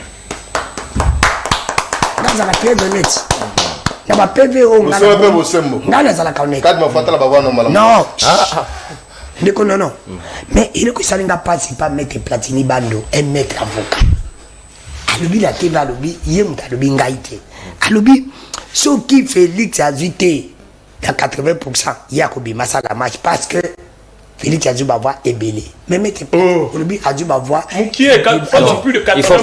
il faut préciser que Maître Platini comme on a sur les ambandumboula za kasayen ouais la compagnie Bandumbola on te donne l'information Adam mon Congoté papa OK évoluer Maître Platini bando mais Maître Platini non Maître Platini bando Bandumbola ban kasaye akasi ya Bandumbola alobi que ce qui Félix a dû na c'est à 80% to c'est en vérité les yeux pour kaka Félix a dû m'avoir belé na king donc on même sangata 3 PV aux anango ya maindombe ouais parce que pas na maindombe tu dû m'avoir belé za Félix té na niki pa nanga numéro 3 awa kaka awa na nini na ntikimbasi maindombe fote katumbi oui na kimbaseki on a terra fayu papa non na kimbaseki awa nalobi na kimbaseki na kimbaseki mutazu m'avoir belé mate fayu nzambe là bas pourquoi boya fayu te so boye samukina c'est pour te dire que Maître Platini mais yo boya fayu te bino soutenir ndeko na ngai Gaston s'il vous plaît to solo la madame s'il vous plaît ndeko s'il vous plaît c'est là s'il vous plaît dano c'est là na solo maloba s'il vous plaît mon amboka na pesio langi ya wolo Maître Platini si vous na soko pipemo na pesio lisusu OK d'accord to solo la madame c'est pour te dire que ndeko non zongisa avare bozongisa na 2018 le qu'on a fallu la gagner qui va avoir belé na Kinshasa na 2018 c'est pour fallu ndazaki président parce que sur le week-end Kinshasa ndo gagner va voir pour yo monique Fatia du va avoir belé net na va voter na kitambo fa comme président parce que na Kinshasa na 2018 fallu ne mutabataki na Kinshasa Félix Gutazaki ne kan ke bandati na lola mais Félix comme président dans la logique un avocat papa oza mokolo lati veste ezaka synonyme abata mayele pe mais yango yo bino ozaka ndenge nini c'est pour te dire ndoko Félix surtout ozata kisasa mbato bi Félix ndebe monsieur président oh mais c'est quel raisonnement pour yo ozaki na ngaka la Kinshasa olandi na monga fula place ozaki candidat député provincial si yo kana monga fula ata ko diape va kitambo ozala ngote pour occuper ka ba PV na yo na monga fula mais logique na bino ozali ti Gaston taking ngobila na plateau pour la Gaston nde alobeli nensi a ignorer ngobila mais pour la ngobila non a lobi ke ngobila sali ba PV à lokuta yo lobi te qu'est-ce qui prouve que qu'est-ce qui prouve que ba PV peut anti des lokuta te tu as ngobila pourquoi vous le pas ngobila lokuta anti des vrai non ngobila ba voter massivement la bala funa muto ba voter na funa ko le ngobila yo kasoni papa bakino basali chom moni mo côté là bango ba bimsa vérité la plateau ngaite yo ndimi parce que ntingi d'abord et là on a la moni na bolobi no PV nga mona ngo dalo kuta na kati comment la PV ye mutu boza na PV za mulai net bilongo ya ebibi na machine moko ezala ngate ba biwe ze belé faire a dû ma PV alinga ona mutu moi je suis un intelligent Moi, je réfléchis avec ma Toi, tête. tu as déjà vu le PV? Oui, on a dit que le PV dans Ndambu, non? Il y a des gens qui ont combien de vidéos de fait. Il y a des Ndambu, il y a un bureau. La bureau, affiché au Kankani photo. Ce qu'on dit que ça, Linga, on dirait Ngouma. Depuis ça, on a beaucoup de on dit qu'il y a le Kuta. On a le Kuta. Ça n'engage que moi, j'assume. Dans le cas de Denis Kadima, Kolanda, candidat, mon roi à MLC. A vu si fait la base, il a réveillé sur ma voix belé. Kuna n'a occupé, oui. Pas occupé, et belé, parce que belé, sur ma voix.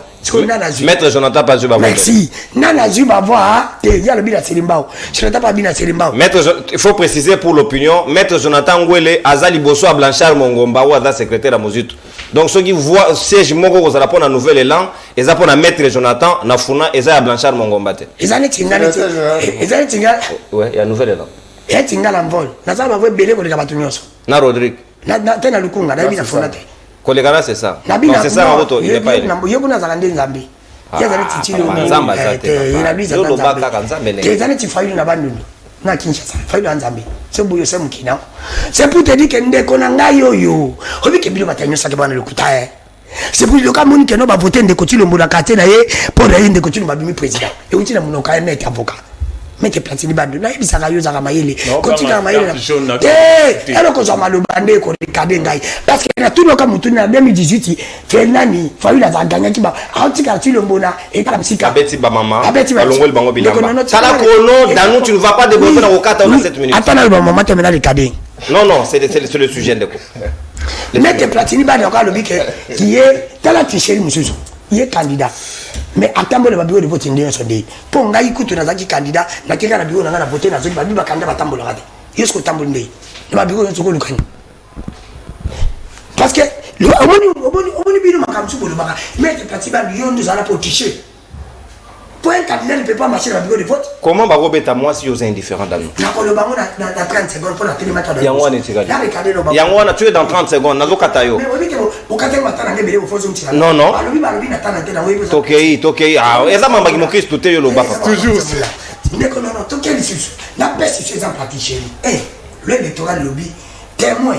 Mutu faza la témoin un candidat, il faza la témoin na bureau à Saolaki. Tu as na bureau na za témoin na fura za bureau. Mais témoin n'est pas la bango ba témoin. Mutu uti témoin ma tete ayi na kitambo. Alors que le lobby, il faut dans la témoin à mutu na bureau, place yo Saolaki, c'est pour dire que so yo za candidat na kitambo, faut za témoin ba na kitambo, na bureau na yo. Non. Oui. Non, oui. La lobby oui. La loi dit ça? Oui. Parce que témoin na bureau. C'est faux, monsieur. Non, la loi laisse même la latitude aux témoins de voter là où à ça les témoins. Voilà. Non, j'ai dit. Même Moussa Sarola, article, c'est là. Libellé, article Nini Otangi Dano. Parce qu'il y a un article, Moussou sur le lobby, qu'elle est. L'appel est allé, oui. Oui, j'ai dit, biso toza merci na matière wala te.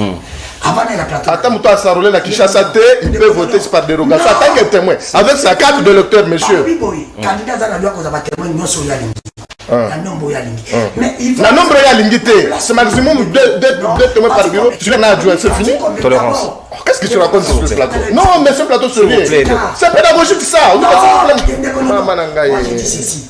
Dans le pic témoin, ça provincial, il y a national, s'il vous plaît, Ndeko, s'il vous plaît. Oh, Dano, chité. Non, Gaston, n'a pas sur des agents, on peut sur rouge. Tokei mon amboka chité. Gaston, pour mettre dans le calcul, pour nous le couteau de place, c'est au Kosano Kosangobila. Tout ça, il y a combien de candidats? Bête machine, car ceux qui, la candidat, mon corps, a des témoins à chaque bureau.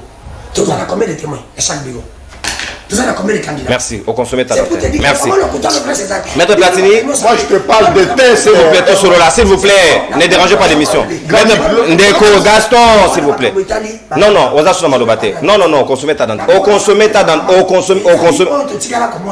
C'est un journaliste et je le protège. Oui. Attention, même l'époque à Kabila. C'est la solidarité. Ouais, ça qui congolais te. To tikala comme la te, ndeko na biso moko kasa ya bote na bando babeti. Basali biloko basali. C'est pour te dire que likambo oyo ndeko nono. Toko soki matela ngo na biso mibale. Eko ya ko créer un problème na ba ndeko na biso ba kasa mususu. Oyo bazana ba province mususu. Merci. Parce que il faut l'état. Merci Maître Platini, s'il vous plaît Dano. Merci Dano. Tosaka ngonga na yo s'il vous plaît. Sinon moi je vais écrire à l'Assemblée nationale tinenga zo yawana. Il faut veiller sur son temps. Moi, je Maître Platini, c'est comme le Béza Ongambo Wayo, ba mama ba beti bango yoza moto moko ya mibeko. comment on a likambo et qui na Kasai, c'est quand même choquant. Batouba comment on est normal. Même les motards qui devraient évacuer la maman qui est pour la secours sans défense, motards ont rejeté. Oh, ils allaient les lignes. Moi, j'ai été très choqué, scandalisé. Comment on a bilili à modèle entre qui l'examen public était. Oui, bazo ça rassemble, mais en réalité bazo assisté était et ça dit pas si image ou ça dit comme même viral sur les réseaux sociaux. Merci Ndegonono. Avant de répondre à mon tour, j'insiste encore pour dire que ce qui le chef de l'État, Félix Antoine Tshisekedi Tshilombo, a mis à moins de 80% de la vérité des urnes. Pourquoi de la vérité des urnes? Parce que des quoi c'est un PV, PV à Kinshasa ailleurs, non, s'il vous plaît. Aujourd'hui, il y a ce qu'on appelle Internet. L'Internet, ils ont fait véhiculer PV même à l'intérieur du pays. Nous sommes à mesure aujourd'hui, en un temps record, tout le monde a les canaux à l'intérieur du pays. Même à l'étranger. Pour votre information, il y a des recoins, au Barossa, la connexion DG, même photo qui est raté. Ça, c'est pour votre information. C'est l'ensemble de la RDC. Est-ce que c'est l'ensemble de la RDC? Le Congo profond est bizarre. Est-ce que c'est l'ensemble de la RDC? Non. Yo Kananu. Bolo Mamba diaspora awa, non? C'est que PV diaspora Boumoni, s'il vous plaît. Pour dire que non, par rapport à ma PV d'information, qu'on a battu que non, tout le bara passeport à Kinshasa, non, tout le bara na moi échantillon au biso tozui, tu constater que non, le chef de l'État a une majorité écrasante. Pour ça même PV à Bandal, Zora Bandal, je vais exemple à Bandal, car Zora PV à Bandal, et tu as les réseaux sociaux, tu as la majorité écart au chef de l'État Betty Place One. Et ça, si tu vas trouver que non, c'est normal qu'il y ait au-delà de cela. Bon. Vous savez les difficultés que Bisso va candidat aujourd'hui pour aligner les témoins, pour PV témoins. Nous sommes des légalistes. Élection de Bisso Zagit, tu sali campagne et puis tu accompagner les témoins de Bisso dans le bureau de vote Nyonso. Et avec les difficultés organisationnelles, est-ce que vous avez accrédité? Effectivement, mais j'avais pas beaucoup de macarons et il fallait maintenant trouver des moyens pour que maintenant surtout Zala déjà dans Moussa Nabaro. Donc c'était très difficile. Pire encore, les élections et Kennedy au-delà. Il fallait venir soutenir les témoins, il y a quelque chose. C'est pour cette raison-là que j'étais dans l'obligation d'accompagner mes témoins, être partout, place de Bazala qui n'a accompagné Bango pour que Kennedy tombe. On a présentateur émission s'il vous plaît. Dans nous, s'il vous plaît, donc c'est pour cela. Parce que tu as espéré qu'on gagne sur terrain. Et non qu'on gagne dans le bureau. Tu as espéré qu'on gagne sur terrain. Que ma personne, j'étais obligé d'aller parce que je suis toujours proche de mes bases. Revenons maintenant aux questions. Bon, même si pendant 5 ans, tu as posté Kombola Nzelate, mais ce n'est pas pour le poste de Toyaki. Toyaki pour nous porter en plus dans le Congo, tu as apporté Maël et Nabiso, connaissance dans le Congo pour le Congo et que Liboso et notre Teka Congo, neti, président Nabino Bazosal. Alors, par rapport à. Député intolérable, s'il vous plaît. Par rapport à connaissance, vous savez, actuellement, un être humain normal ne peut que condamner cela. D'abord, les auteurs, auteurs intellectuels, nous sommes interpellés. Après Bolobi, le président de masculinité positive, Félix Tshisekedi, a condamné même pas Bilogouane. Deux femmes bastonnées. Vous savez. Pourquoi est-ce que vous voulez pourquoi condamner, il faut aller à la TV, c'est ça? A condamné dans mon thème. Non, pas condamner, il faut aller à la TV. C'est ça. Vous savez, et puis la présence des agents de parquet, parce que par exécution, il y a la décision de justice et la exécution au nom du chef de l'État. Et le chef de l'État, au travers de ses ordonnances, il a mis en place des magistrats partout. Ils sont là, basant la bouche autorisée au nom du chef de l'État, bon, de la justice, mais sous l'autorisation du chef de l'État. Est-ce qu'il faut que le chef de l'État l'oba? Donc, il y a un c'est la police. La police peut ça, quoi interpeller les auteurs, quoi interpeller les auteurs, même intellectuels, il y a des actes, parce que ce sont des actes qu'on ne peut pas accepter en plein 21e siècle, que va ça, maman. On ne peut pas l'accepter. Même si le candidat Moussa Loubaï, que nous avons supprimé poste, il y a première dame, c'est-à-dire il est voulu au pire réduire les mamans, mais nous, de notre côté, on respecte les mamans. Au moins, le chef de l'État, partout, nous avons que madame Pembeni. Maman Denise a toujours Pembeni, quoi accompagner le chef de l'État dans la campagne, surtout, ce qui n'était pas le cas avec les autres candidats à la présidence de la République. Nous respectons beaucoup les mamans. Après, c'était le parquet. Le parquet aussi devait intervenir pour se saisir, même d'office, par rapport à ces préoccupations-là. S'ils n'ont pas fait leur travail, il y a des instances appropriées pour nous poursuivre au magistrat parquet et on va y arriver. Maintenant, par rapport à l'élection, il y a eu plusieurs candidats à la présidence de la République. non, Bakane sur la présidence de la République, Union surtout, ils ont fait partie de l'Union sacrée. Presque. Ils ont fait partie de l'Union sacrée. Ils ont, à part mon co, il y a responsabilité, il y a 4 Union sacrée, il y a 4 à 5 ans, chef de tout les chaos. Mais aujourd'hui, le peuple congolais a comprendre que non, on a pouvoir, non pour nous la peuple, mais plutôt pour nous s'enrichir. Les peuples à sanctionner dans la maponami. Mais écart est tellement mounéné qu'on ne peut même pas faire un débat sur les élections présidentielles. On ne peut pas faire un débat, à moins qu'on soit de mauvaise foi. Par rapport à l'irrégularité à l'élection, on est d'accord avec ça. Il y a eu plusieurs irrégularités. Même nous avons souffert. Parce que je me rappelle, en 2011, j'étais témoin de quelqu'un, mais à 1h ou 0h du matin, j'étais déjà chez moi. Parce que Ebanda qui attend, et puis c'est fini, on a compté, et puis j'ai eu le temps de rentrer chez moi. Mais aujourd'hui, même si 2h, 3h, là, même Libanda. 6h, 5h. Et puis même 2 jours. Ce sont des 3 jours. 3, voire même 4. Mettons une semaine. Mettons une semaine pour vous faire plaisir. On regarde quelle loi? Non, pour vous faire plaisir, une semaine casse. Donc tous ces éléments-là, et ce sont des irrégularités où il y a 4 organisations, on peut tout reprocher. Mais le peu de gens, c'est déplacé parce qu'il y a des PV, comme nombre de il y a lecteurs 500, bateau va voter, va participer, moi 200, moi 180. Au moins il y a une différence parce que et ça aussi dû à irrégularité, on a un problème organisationnel, on condamne cela. Mais les 180 personnes, les 200 personnes se déplacer à quel bureau de vote pour voter. On nani Grammy kazo félicité na tweet na ye. Bateau va voter, bateau yazo félicité. Chris Mouken. Va voter, bateau yazo félicité. Pe va voter, pe chef de l'État. Parce que bateau va félicité, bateau ya union sacrée. Bateau bateau ya union sacrée. Bateau va félicité, va voter chef de l'État. Et aujourd'hui, ceux que les chefs d'État de la majorité écrasante, on peut que dire oui et amen. Parce que ce sont les réalités palpable. Demain, ceux qui sont chefs d'État ont une majorité parlementaire, on peut que dire oui et amen. Pourquoi? Parce que même les gens de l'opposition sont d'accord avec cela. Entre autres, le tweet de mon frère qui est devant moi, que je respecte beaucoup. Il faut éviter de tweeter en faveur déjà de l'Union sacrée. Parce que l'Union sacrée, c'est ça, comme majorité parlementaire. On peut que dire oui et amen. Parce que à féliciter à mon niveau que non, mais non, votant exprimer un désir là-bas. Les irrégularités, papa, moi j'ai pas de problème là-dessus. On peut reprocher Kadimojo. Merci mon Amboka. Mais lui-même il a des vraies raisons. Merci. Et pour ça qui est à réagir, et pour ça qui a ça passé. Je me rappelle encore, il avait dit, il a besoin des hélicoptères, il a besoin des éléments de voitures, il a besoin de camions pour faire bien le travail. Est-ce qu'on lui avait donné? Je ne sais pas. Lui-même, il a des vraies raisons. Merci. Et aussi, il faut savoir une chose. Je vais chuter par là pour dire que l'élection, n'a qu'à reporter. N'a qu'à salamou, même dans Bilinga, il y a quelque chose qui est salama. Ni n'a pas la pire. Parce que tu reporter que ça allait être pire. Merci, merci mon Amboka, Maître Platini, Mbadou, Natondi Oboton, Dissika, Bayi Kongoma, le numéro est affiché dans le logo à libre débat, plus 243 81 539. Voilà mon pas dit ça. Il a un droit de prendre la parole parce que comme il pratiquement dans ce camana Ganabiso, tu as clôturé dans mon Amboka Gramique les grands avant qu'il y ait soit les 5 appels Nabino pour que toi aussi ça Nabino PC biso entendement de fin Nabino par rapport à la situation. Gramique les grands. Babeti ba maman, batiki bango bolumbu, sapé aucune condamnation. Est-ce que tout ça est sous sérieux, tu considérer ba maman ndenge longobani lelo na République démocratique du Congo? Merci beaucoup Ndeko. Non, makambo salama qui pour na candidate wana il y a ensemble pour la République na niveau il y a Kassai, c'est une suite logique. Tangu Ndeko moko ya moi sinaye barata azara journaliste mais je ne crois pas qu'azara journaliste. Afinga ba maman este. Basala elo côté.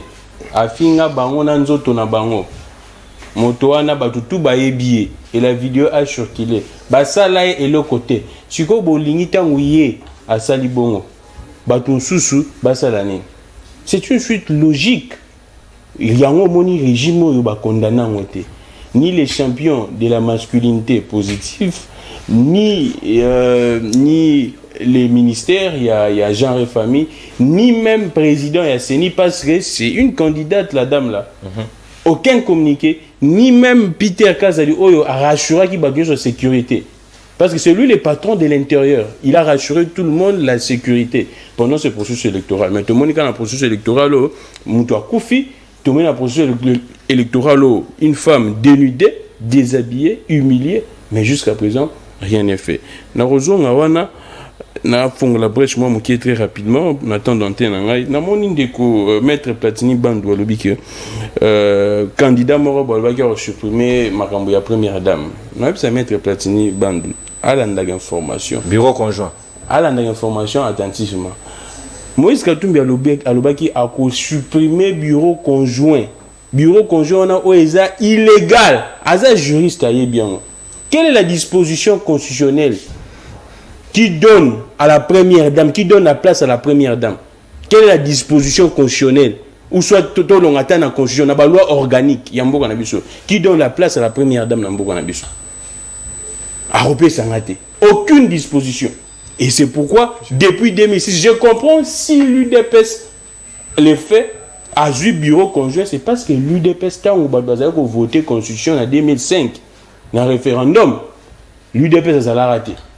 Ayebi constitution té ba diaboliser garon aïe na diaboté ba yebi constitution pendate donc on y c'est la constitution ba yebi on té wana ba ça violation constitution nanga lobby il paraît fort que Félix na tanga du premier au dernier article na yebi choqué tant constitution ezali ko sala ba ezali ko voter en référendum UDPS ezala raté ba yebi constitution té yango ba ça ma comme na ndenge na bango et c'est ça que Moïse Katumbi a dit yami balé biso tout relevé makambo ya fraude ye moko pe ndeko na biso aza ya ACP vraiment en fraude aza juriste en loi qui la fraude corrompue qui ne le sait pas fraude ateza ya eteni la fraude corrompue ateza ya eteni so car fraude déjà constaté c'est l'unique pays où les gens ba moni fraude mais ba lui to l'exana biso tellement nous sommes habitués à la fraude comme on a ADN na biso to normaliser fraude to normaliser corruption.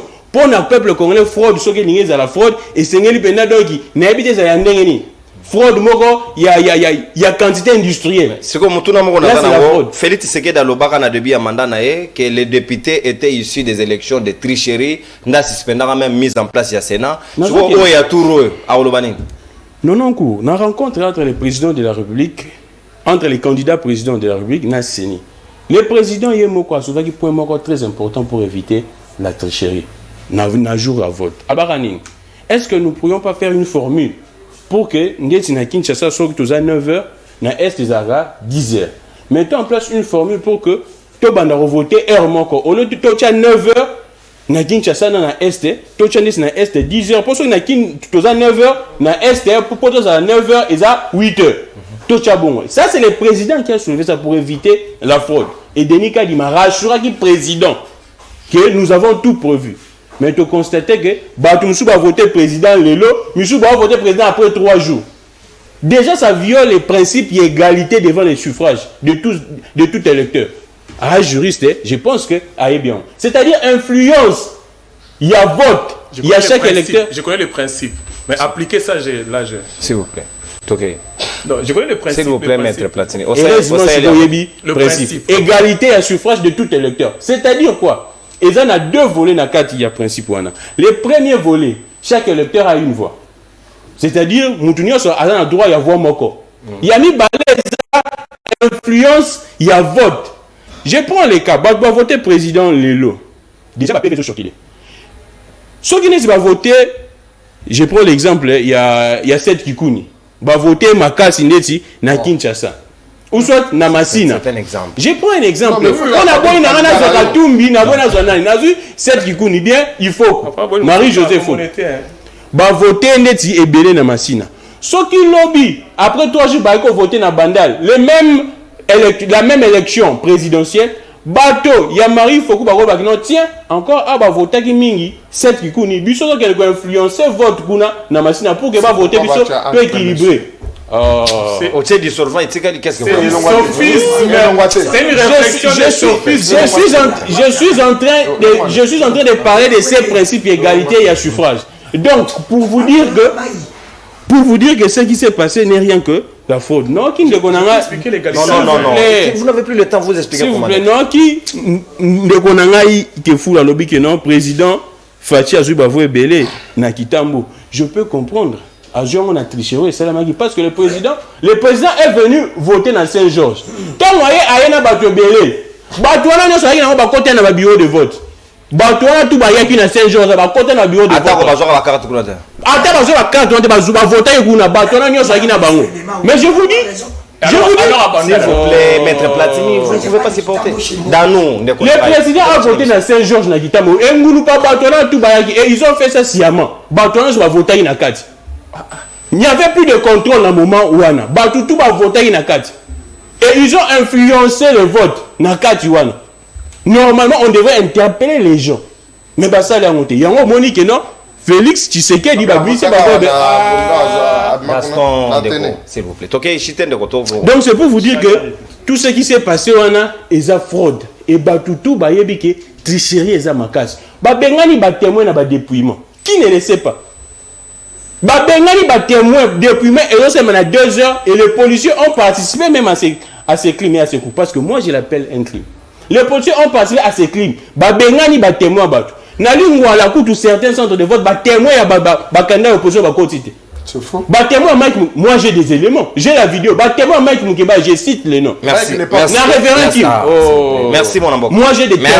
Merci Gramik. S'il vous plaît. Merci mon amour. C'est sérieux ce que vous êtes on consomme ta antenne, toi aussi c'est ndeko nangai. Ukatingai. Toi aussi toi sera non ndeko nangai Gaston.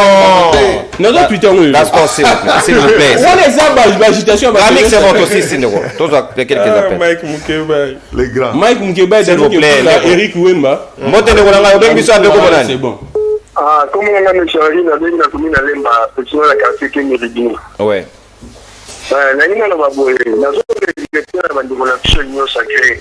Ouais. Na zo directeur na mettre sur le plateau na de notre Gaston. Omoni tant que zo élection, hein, tout qui a voté la comme élection pour l'année où tout ça l'élection tout ça les bouchons pas. Est-ce que sommes les candidats députés à le voter trop? Est-ce que sommes les candidats qui vont jouer à la candidature à voter dans l'imagérie? Bati bango enquête.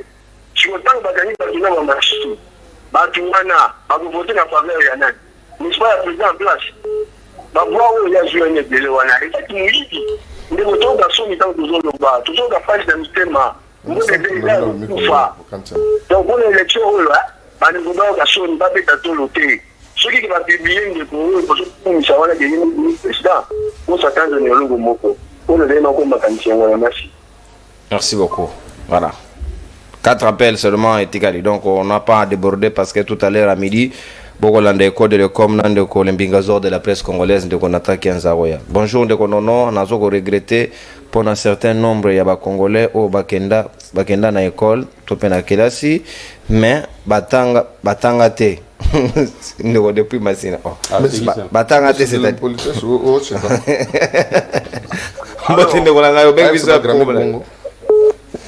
Obengi biso comme on a ndeko za en direct. Loba ndeko ozali en direct. Loba obengi biso comme on a. Allo papa. Loba papa retourna nga mituna te. Journaliste biso makala école Boniface vota kité to sala ndenge nini. Ouais na makala. Numéro mo ga di Machaki. Ouais. Merci ndeko. Numéro mo ga di Machaki. Bokoki ko s'organiser kuna boké na seni, boké retourna, qu'est-ce que vous pouvez faire pour que ba trouver une solution? C'est un droit. Bonjour papa non. La kisabiso ba image wana ya maman wana s'il vous plaît. Non maman da mutakala papa. Yo lingina bana ndako mona maman mutakala, c'est pas poli. Ya linga profiter. Toza ba yo mutorobi omonissimo. Soyez sérieux. Non. Bonjour ndeko nanga obengi biso ape comme nani? Abengino depuis commune Ngaliema Leko Francis. Ouais. Olandia libre débat na zala na Lumbashi mais na zoni qui nous fait un mois. Ouais. Bon, na lina lo baboye. Par rapport à ba élection. La Congo monde a ko lo baje. Les leçons de Félix a comme président ya ko se sentir heureux. Au moins que ya va na planète mususu. Et en plus makambo il est na Kasai wana soke zala ibatu mususu na province mususu. Mais les lelo to me la mainte. Et ça vraiment mawa. Vraiment mawa. Toujours souffrir. Moi, je suis licencié en droit, mais madame, non, il y a un cas le plateau est un juriste. Et ça, vraiment bon. Donc, on dit l'élection par rapport à résultat. Quoi, mon gars? Donc, participation dans la ligne, le bagage, bon, on l'a dit dans la TV, dans la TV, que Batum Sous Bamaïl, mais on l'a dit, non, mais l'opinion souhaitait ça. Et je crois que c'est la TV tellement passé. Merci. Merci beaucoup. Merci beaucoup. Voilà. Donc, c'est ça même, au bino pour la démocratie. Attends, comme tolérance, pour droit à parole. C'est ça le plus important. Bonjour, de journalistes. Et ça vraiment sonipé pour Namboka Nabiso, ceux qui ba autorité Yamboka, baza sérieux, il faut kaka transition et ça. Transition avec qui? C'est ça le problème. Élection, c'est là où vous avez transition. Mbote ndeko nangayo, bengi biso ape comme nani? Comment on est ko abina na bengi yo nyansele. Oui ndeko, makanisi nayo. Makanisi ngeza mapasi pona bato wa réunion sacrée vraiment na makambo olo baloko batanga te na juriste makambo olo mo ezanga. Non, soyez élégant. Tu ne peux pas dire aux gens bato batanga te. On ne connaît pas votre niveau. Là s'il vous plaît. Respectez les gens, paie sa point de vue ndeko. Toyo kana s'il vous plaît. Paie sa point de vue nayo, les gens sont des responsables. Non, s'il vous plaît. Les gens sont des responsables et le choix des mots, s'il vous plaît. Mais il y a d'autres publiés résultats dans la statut à il y a quoi même il y a quoi j'ai un droit de publier le bulletin de mon coin. Non, vous n'avez pas le droit de publier. Ah, comment ça? Oui. S'il vous plaît. C'est ça que vous avez interdit, s'il vous plaît. Bonjour. C'est Bénédicte. S'il vous plaît. Tous en appel. Tous en appel. S'il vous plaît. Ndeko, s'il vous plaît. Il y a aussi la majorité, c'est la Mbote Ndeko, s'il vous plaît. Gaston, on prend les appels. à partir de Ndeko, s'il vous plaît. Tokei Ndeko, makanisi nayo. oui, tobeni va passer à Tango. Par exemple, na centre Yulama na Kintoisi. Candidat, il faut Mundaji. Ayaki na baki na ito kangi ba machine bale. Nata, tala kabakata ya banani. Mundaji, mbangu oya kimaki okodima keke, oyo peza candidat. Fa ebo zoaye papa. Ebo filmer. Oui, la biso vidéo. Biso to exploitant. Pour avoir avantage na pesa bino information, oyo nyonso le karo ba pekisa bino botinde na Olex. Sauf patacle. Mais o est visible de Olex ngo, ezali la mabe. O est potable. Ouais. O est potable, to Olex sans problème. Mbote ndeko nga bengi biso ape comme on a dernier appel. Mbote ndeko non, na bengi bino na mpasa. Oui maman, makanisi nao. Bon, na ingina na evisa gramik ndenga lobi ke opposition basangana atangi Adolphe Muzito la opposante pour preuve alobaki président nyonso ya Obima a retravailler na ye. Bon, alors Tokei mama tozoka. Et pas Kasongolunda ba vota ki lobby. Kasongolunda ala pe na pelende mission pelende lobby mais la mission qui tenda ba kite koma kinano te sûr moi ça koma ki lelo ba zo voter. Et puis bato ya union sacrée vraiment il faut bazala na mwa nini. Maman to question mot. L'équipe bien l'opposition le bagake il faut afficher bureau de vote par bureau de vote stratégie bango ba sali ba voter na bandako ba preuve zali ba voter na bandako ba na ba bulletin na ba bureau de vote ndeti yambikai ya batune bakangi bango tina sachet un tel wana nde ba afficher liboso ko lobake non ba voter massivement et le côté dans une stratégie ba zwa ki yango wana ba ye na ba bulletin ba voter déjà na ba bureau de vote pona ko lobake non awa ba voter un tel mingi nde ba afficher pour preuve c'est boke na nini na mapela na Saint-Barthélemy député moko azui ba mama ba voter na ndako ba voter pesi bango ba $20 ezalaki ya faux là ba mama bibi ba yo remarqué que c'est ya dénoncer député wana se boke ko mene banke na ayeba ni bokoyoka on a Saint-Barthélemy na mapela donc l'élection fraude des alliés inutile ya ko se vanter que tendance au na boye eloko te esalami mabe koleka de base stratégie ba prôner na ba bureau de vote voilà et Lobaki merci maman merci pas de redite merci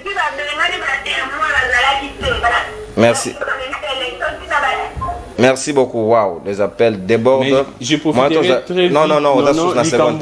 Perfect télévision, s'il vous plaît. Ça c'est normal, oui, allez-y. Perfect télévision, je suis. Perfect télévision, bakangiango injustement, ba viser chaîne T, ba kolo chaîne ba suzuki kara na minuit, chaîne ba kati chaîne. Ba kati signer la chaîne. Ba kati deux chaînes, Perfect télévision. On a démocraticide. Et puis selon mes informations, ba kati on pendant 90 jours. Tout ça pendant les festivités non courir. C'est bandeko. Il y a tout un personnel na perfect, il y a tout un personnel na nyota. Barolia ndengeni ni barosala ba fête ndengeni. Na nyota ya katobi bakati. C'est ça le problème. Jusqu'à présent la raison n'est pas connue. Merci. Il faut d'abord saisir les gens. Moi, je peux servir. Merci, s'il vous plaît. S'il vous plaît. Haute hiérarchie. Gaston. Ce n'est pas sérieux dans une. Gaston. S'il vous plaît. S'il vous plaît. Majeur, non, s'il vous plaît. Gramik. S'il vous plaît. Il ne faut pas vous rentrer dedans dans le lingwana. Ezali kitoko mingi te. Na sepeli mingi parce que émission à lelo na repé ça ba félicitations. Normalement parce que Autuko Kamata c'était quoi hier vous a décroché son diplôme. Voilà, maman s'il vous plaît, c'est ma grande sœur, s'il vous plaît. Beaucoup tamara moi tout papa. Mais c'est ta grande sœur, la minute pas peut-être yo zana courage pendo wa reprocher Kolobo. Mais déjà lui France Ben a payé babon toujours hein. Ah, déjà lui France faut le français est poto. Le français en Espagne, il est en séjour. S'il vous plaît, oui, ça c'est normal. Merci. C'est l'Andeko. Diplôme Yassika, ancienne infirmière depuis Canada. Madame Seke Monio, l'épouse de Dr Pierrot, Natondio Boton, Maman Claudine. Comment on dit ma bébé? Natondio Boton, félicitations à yo pour un diplôme Yassika au Tuko Kamata. Voilà. Surprise et pas ya papa Natondio Boton de bye